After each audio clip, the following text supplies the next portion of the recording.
The final category under the job manager are the reports. Touched very briefly on this, but as I started looking at it, these are pretty cool. It's the last tab over here in the job manager.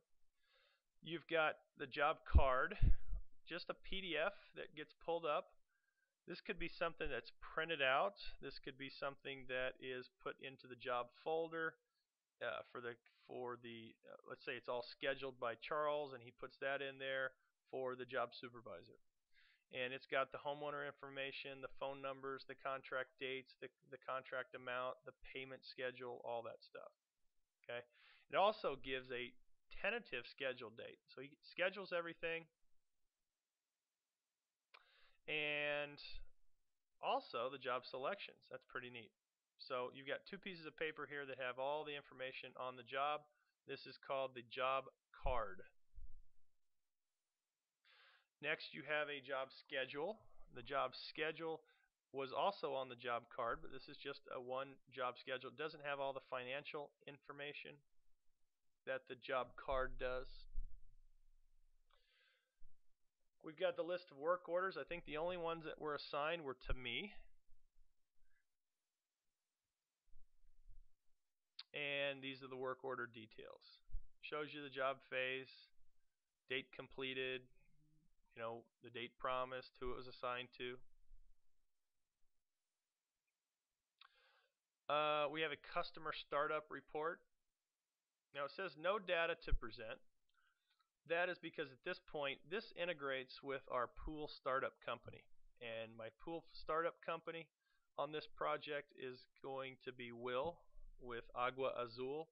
He's got the same software, and he can actually, when he starts the job up or the pool up, he can actually put in all this data, and it goes right into this as far as a startup report. What the alkalinity was, what the acid was in the pool, any notes, pumps, the filters, all that stuff. Construction delays. So far, no data for construction delays. Obviously, we have our job cost report. Remember those numbers we put in as far as an estimated amount for labor, material, and subcontractor? If we paid out more than that, this is just a quick and easy way. We've kind of phased out of the job costing in Timberline. We're going to the job costing in this, and we're focusing on accuracy here. And then job cost invoices. As the vendors give us their invoice, we can actually go back and reference these invoices. So invoice date, let's say the landscape lighting, we got Horizon, we've got a date, we've got a vendor name, and an invoice number. Okay. We have the general ledger, transaction date. This is an accounting side of things. Those are our reports. Pretty cool little setup. So overview of the job manager. Remember some of the key tasks in the job manager, key things that you need to remember. You don't want to open, we're toggling back and forth. I was told not to open two job managers at the same time. If you see, this is a whole separate screen that moves around. We do not want to open a second job manager here. I'm going to go ahead and try it, but I think what happens is you have some instability here. And, it's actually, look at this.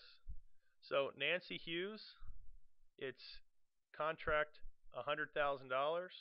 That's not Nancy Hughes. So as you can see, the job manager is defaulting. It is erroring out, and that's because we have two of them open.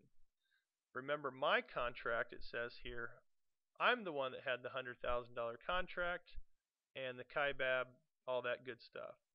So that's the problem with having a couple of job managers open at different times, because Nancy Hughes has the $17,000 contract. And just showed you what that error is. When you open two of them, you get some errors and some overlapping of data, and that is bad news. So when you're done using this, you can leave it in one screen. If you're going to go to another screen and open it, just close it out. Overall, that's the jobs, the scheduling, and the job manager.